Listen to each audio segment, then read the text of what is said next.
Vamos a platicar a fondo de este tema y por supuesto a generar debate con José Abel Saucedo, exdirector de Prevención y Readaptación Social de la Secretaría de Seguridad Pública, esto en Colima. También con el doctor Jesús Felipe González Roldán, expresidente de la Sociedad Mexicana de Salud Pública, y con Emilio Daniel Cunjama López, él es profesor de la Universidad Nacional Autónoma de México y director del Instituto de Estudios Criminológicos Transdisciplinarios. Y comenzamos con José Abel.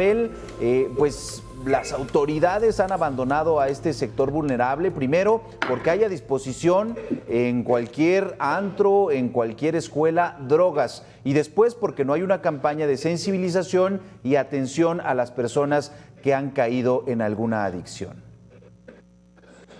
Efectivamente, Abel, yo creo que este problema desde la perspectiva criminológica la podemos tratar de 3 puntos de vista. Uno, el cómo se combate con nuestras políticas públicas con respecto al combate de todo esto de las drogas. El segundo sería la prevención.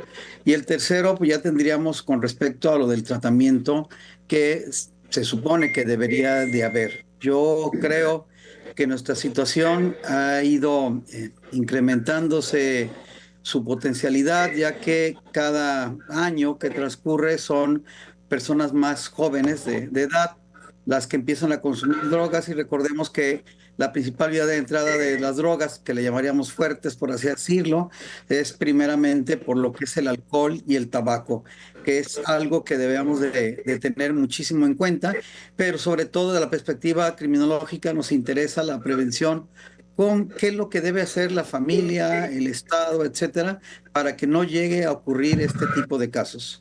Claro, importantes todos estos puntos y sobre todo ¿cuál es la responsabilidad de las autoridades con las políticas públicas y cuál de la sociedad? Porque finalmente quienes terminan sufriendo son el círculo cercano, la familia. Vamos con el doctor Jesús Felipe González. ¿Es responsabilidad del gobierno plantear estos ejes, estas políticas y eventualmente que las familias sepamos cómo ayudar a nuestros hijos, cómo prevenir las adicciones, o también la sociedad tiene que entrarle?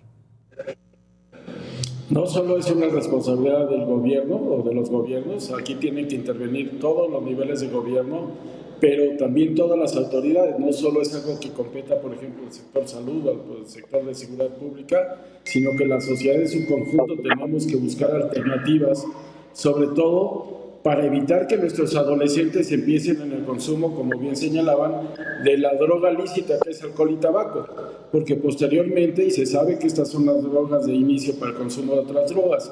Yo te llamaría la atención a algo que nos está ocurriendo hoy como sociedad. Primero, hemos perdido espacios públicos para que nuestros niños y adolescentes puedan tener actividades recreativas, lúdicas, deportivas.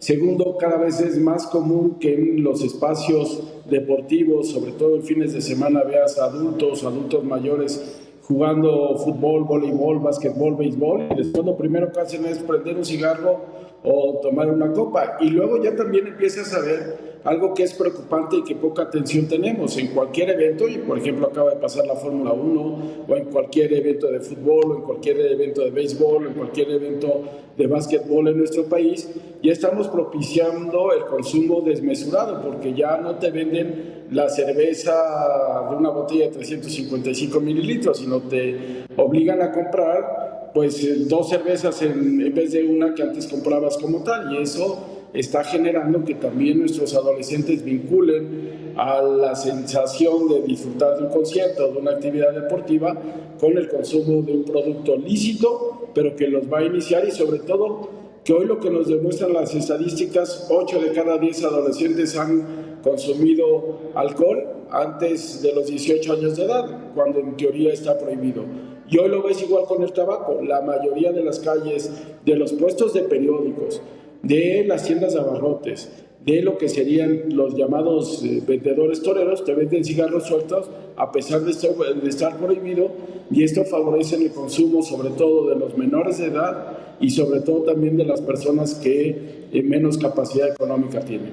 Claro, y es que dicen las autoridades, por ejemplo, esta semana la presidenta mencionaba que pues en los lugares donde se dice que hay inseguridad o violencia, que realmente no es así, que las familias pueden desarrollar sus actividades sin mayor problema, por ejemplo, ubicándonos en Sinaloa, pero la realidad de la vida en estos espacios es distinta, ¿no? Jóvenes que aspiran a ser parte del crimen como un estilo de vida, o pues simplemente personas que ya no salen a estos espacios recreativos porque tienen miedo a ser víctimas colaterales de alguna balacera, de algún hecho de violencia. Ahora, vamos con Emilio Daniel, profesor de la UNAM. Profesor, pues todo esto es negativo, que esté a disposición la droga, las legales, las ilegales, que se consuman y que no haya atención, pero una vez que se cae, el riesgo de pasar a otras actividades en los grupos delincuenciales, en pandillas, se amplía y eso también le pega a la sociedad. Sí, bueno, aquí hay varios puntos que necesariamente tenemos que abordar. Por un lado, la carencia de estudios sistemáticos que nos puedan ayudar a entender el consumo. Eso es sumamente importante, máximo en una sociedad en la que vivimos, una sociedad en la cual la depresión, el sufrimiento, el abandono, las carencias son contextos en los cuales los jóvenes crecen y se desarrollan y muchas veces se vinculan con el consumo de algún tipo de droga legal o ilegal. El papel que tienen los amigos, el papel que tiene el grupo de amigos para poderse vincular a este tipo de sustancias y además también la manera en la que los contextos orillan a nuestros jóvenes por muchos factores y muchas variables que habría que ver casos en concreto, pero que los vinculan a la violencia y a la criminalidad. Y ahí es cuando se hace una dupla bastante compleja para poder entender.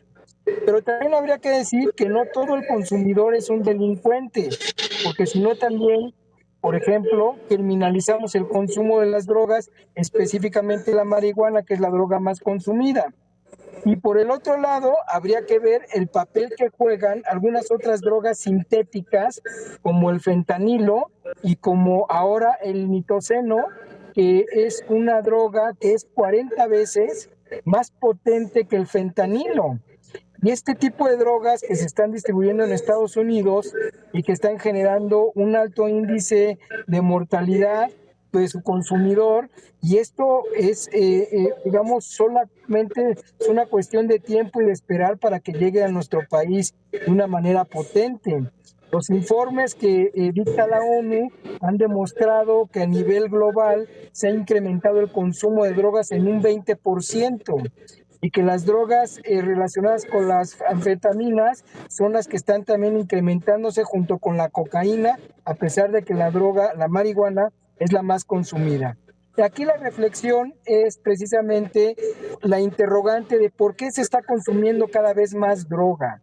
Las drogas han estado en la humanidad desde hace muchísimo tiempo, pero habría que ver por qué en una sociedad como la nuestra se está incrementando cada vez más el consumo. Y una vez que conozcamos de manera local cuáles son aquellos elementos que hacen que los jóvenes de una manera más sencilla se vinculen al consumo, es cuando podríamos nosotros establecer una política de consumo responsable o políticas, por ejemplo, de administración del riesgo del consumo. En España, por ejemplo, hay diversas políticas que cuidan la pureza de la droga. No son políticas prohibitivas, sino más bien políticas preventivas de un mal mayor en el estado de salud del consumidor. Se asume que las personas consumen, pero se cuida que lo que consumen sea de mayor calidad porque están vendiendo, por ejemplo, cocaína con raticidas y con algunas otras sustancias que además de los efectos que tiene la droga en sí mismo, pues perjudican la salud con mucho mayor potencia. Entonces es un tema complejísimo que habría que tomarlo de las diferentes vetas y por supuesto en el centro nuevamente están nuestras juventudes, ¿no? Claro, y lo más importante que destaco de estas últimas palabras, pues tiene que ver con que desafortunadamente no estamos bien bien económicamente, no estamos bien en educación, no estamos bien en seguridad y se va haciendo el escenario perfecto, proclive para tener estos problemas y otros que están aquejando a la sociedad. Pero en específico, bueno, pues tiene que ver con esta falta de números, de datos, de la dinámica del consumo, de por qué lo están haciendo. Vamos a hacer una pausa de 2 minutos, regresamos con ustedes. ¿Cuál es el primer paso? ¿No se está avanzando nada o de plano estamos condenados a consumir más y sobre todo estas drogas que son más peligrosas? Volvemos.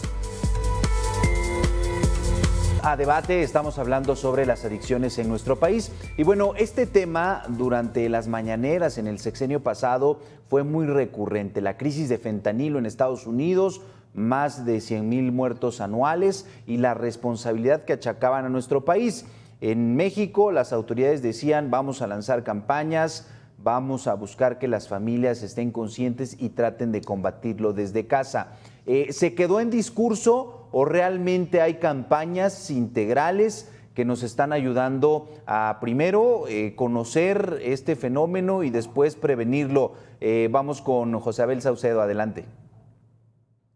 Mira, Abel, yo creo que primero debemos de partir, coincido mucho lo que dicen los dos compañeros, y debemos de partir primero de tener un diagnóstico fiable. Desgraciadamente, los diagnósticos que tenemos de situacionales vienen o bien de instituciones mentales o bien de centros de atención a la prevención o de sistema penitenciario. Esto nos limita el tener un panorama completo de cuál es nuestro problema. Tiene mucha cifra oscura y esto no nos permite, yo creo, el poder actuar de manera efectiva. ¿Por qué? Recordemos que, por ejemplo, ¿quiénes son los que van a caer un momento dado, en mi caso, por la experiencia en sistema penitenciario? Pues en realidad es clase baja o media baja, podríamos decirlo, mi perfil que tenemos. Yo recuerdo que en aquel entonces, cuando hicimos el diagnóstico situacional, del número total que teníamos de personas que ingresaron al sistema penitenciario, el 85% de ellos tenía que ver lo siguiente, o bien que estaban bajo el influjo de alguna sustancia y cometieron el ilícito, o bien cometieron el ilícito para obtener sustancias. Entonces, estamos hablando de que un altísimo porcentaje de persona que ingresa al sistema penitenciario está relacionado con la obtención o el consumo de sustancias. ¿Qué es lo que pasa? Que, repito, en aquel entonces dicha estadística, ya transformando esos 85 de cada 100 en un universo de 100, estábamos hablando que el 80% de ellos tenían problemas en cuanto al consumo de alcohol, que no era único necesariamente, lo mezclaban o bien con marihuana, cocaína, etcétera, algunas otras sustancias. Pero esta es una pequeña parte del diagnóstico que podemos tener de gente de esa clase, porque yo la pregunta sería una clase media alta, por así decirlo alta, que tiene también consumo de sustancias. ¿Cuántos de ellos en realidad sabemos esa cifra como para poderlo tratar y un momento dado estratificar también de acuerdo a diversos factores? Y uno de ellos yo recuerdo el por qué le preguntaba yo en aquel entonces, en esos 10 años en el Estado, no quitando los federales, yo tenía la oportunidad de preguntar, bueno, ¿y por qué usted consume la sustancia? ¿Qué pasa? ¿Qué hay usted? Y la respuesta siempre de ellos, por lo general más bien fue, porque tengo un dolor anímico, tengo dolor en el ánimo, mi familia, mi papá alcohólico, mi mamá prostituta, bajos recursos económicos, la colonia donde me desarrollé.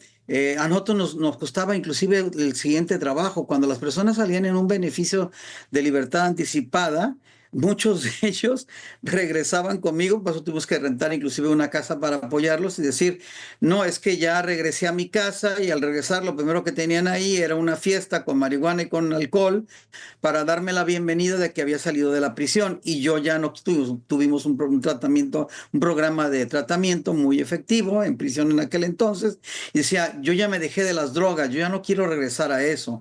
Entonces, ¿qué es lo que pasa? Tuvimos que rentar una casa para tener en apoyo unos 2, 4 meses mientras que tenían trabajo. Entonces nos falta un diagnóstico situacional muy efectivo y contundente.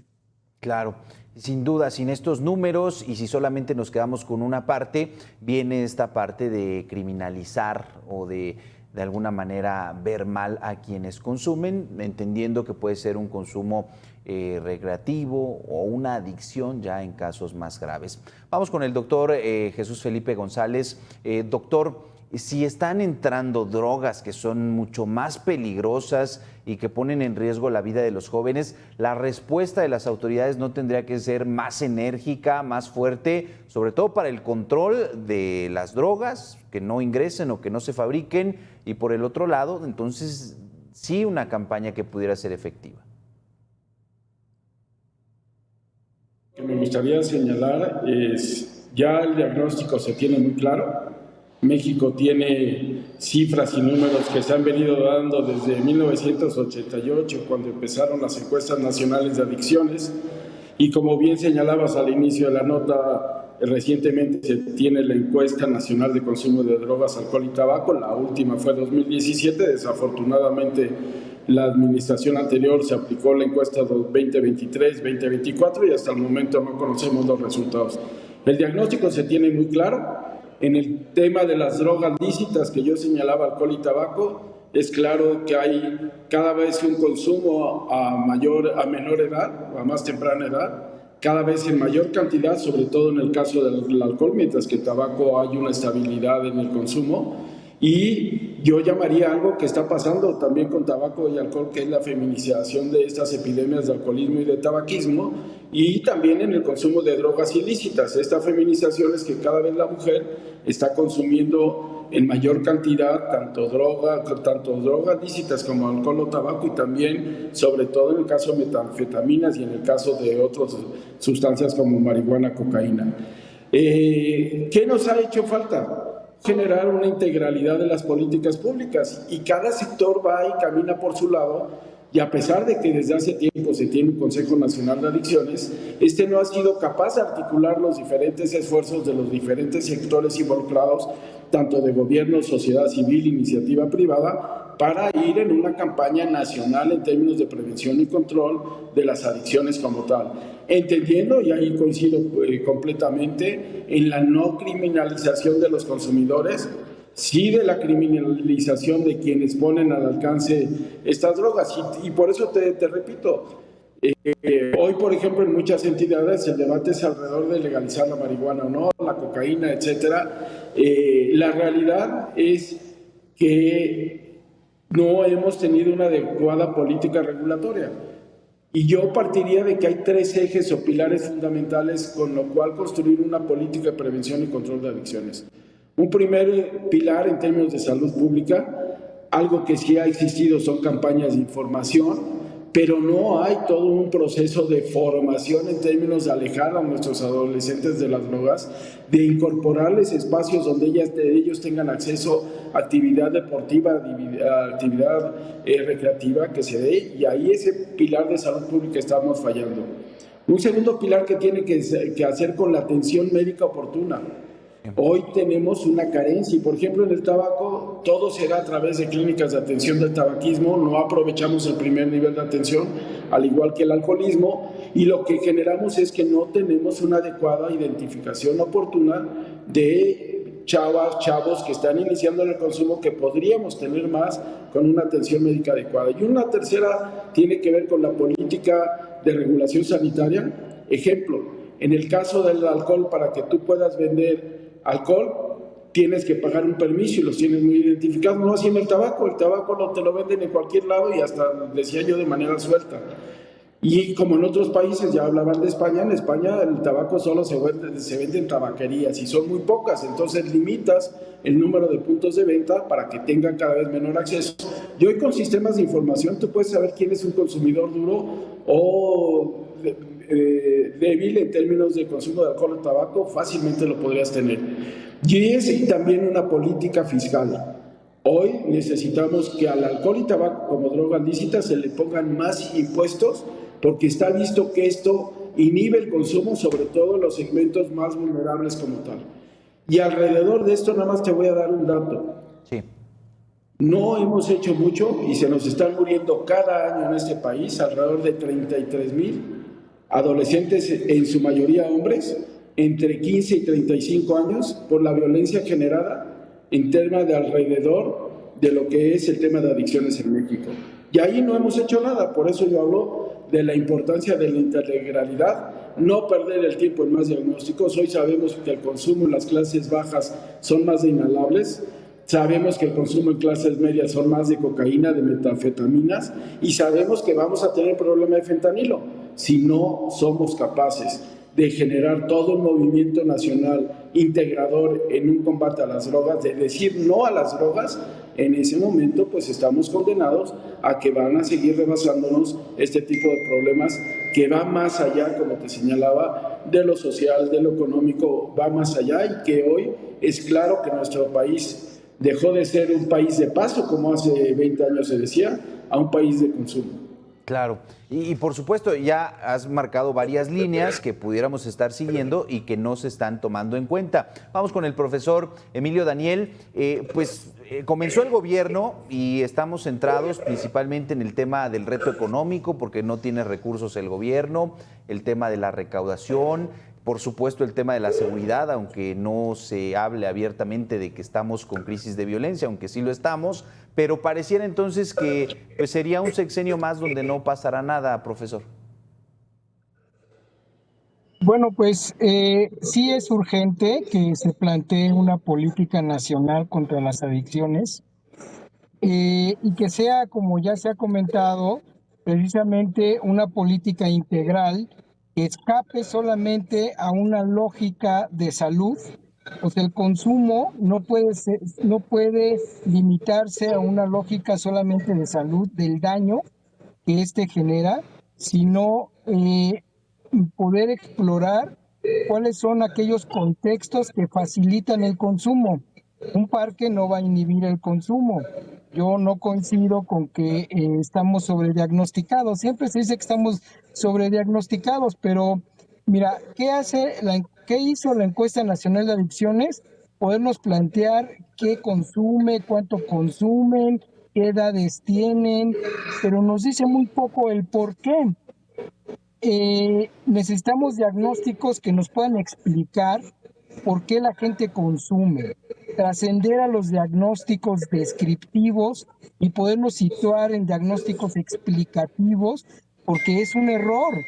Es un error generar una política pública sin tener una claridad de cuáles son precisamente aquellos elementos que están influyendo en el consumo de los jóvenes.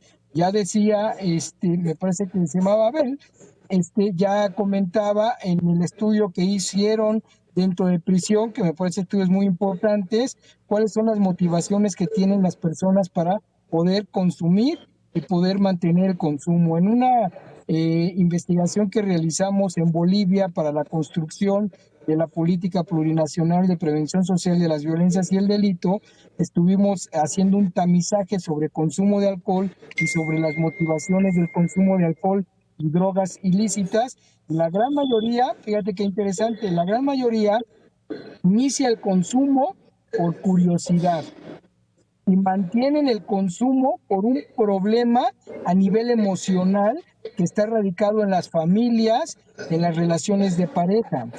Y cuando nosotros hablamos que hay problemas de familia, entonces nos adentramos a elementos mucho más profundos que no lo va a derribar el deporte, no lo va a derribar más cultura, no lo va a derribar una educación Pues porque precisamente los problemas en la familia generan frustraciones, generan elementos profundos a nivel psicoemocional que el joven no puede poder manejarlos por una vía, digamos, sin consumo de drogas. Muchas veces en ese estudio que realizamos está vinculando el nivel de una salud psicoemocional con el consumo de drogas. Otro punto bien importante que también se obtuvo de estudios como de esa naturaleza es precisamente qué líneas de prevención y qué líneas de trabajo integral podemos nosotros realizar para el consumo de drogas. Por eso no ha funcionado la política. Y como ya bien decía el compañero que me antecedió, el anterior gobierno no solamente no se interesó por generar una mayor comprensión del consumo, sino incluso ya dejó de hacer la encuesta nacional de adicciones, que era el único referente que teníamos a nivel nacional para poder saber el qué, ¿no?, del consumo de drogas en nuestro país. Yo insisto, necesitamos diagnósticos más avanzados para la creación de política pública. Yo les digo, tenemos que hacer una política pública con evidencia, no por ocurrencias. La política pública en nuestro país, pues es porque yo creo que el niño se siente mal, ¿no? Porque yo creo que ya, no, pues es que por eso es un problema la política pública, porque no generamos estudios de base, ¿no? Digo yo, estudios con base a la ciencia, al conocimiento de lo que está ocurriendo en las localidades, y entonces sí crear acciones, programas y planes para poder atender aquellos elementos que están alrededor del consumo de las y los jóvenes. Entonces, claro, solo así podemos plantear una política nacional de manera integral que trascienda a, digamos, a la superficialidad de la prevención del delito como comúnmente pues se ha establecido.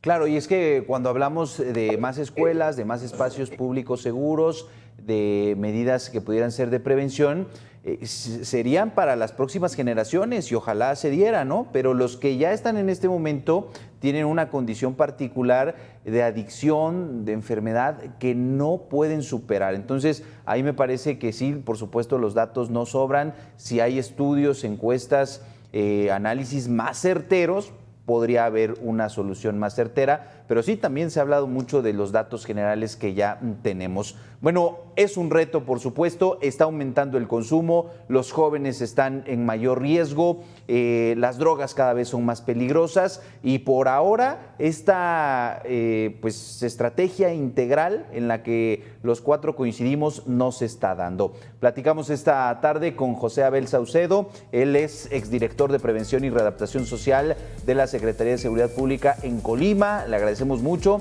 También al doctor Jesús Felipe González Roldán, expresidente de la Sociedad Mexicana de Salud Pública, y a Emilio Daniel Cunjama López, él es profesor de la Universidad Nacional Autónoma de México, también director del Instituto de Estudios Criminológicos Transdisciplinarios. Muchísimas gracias por estos minutos para Mega Noticias y bueno, no dejamos el tema y nos saludamos en la próxima.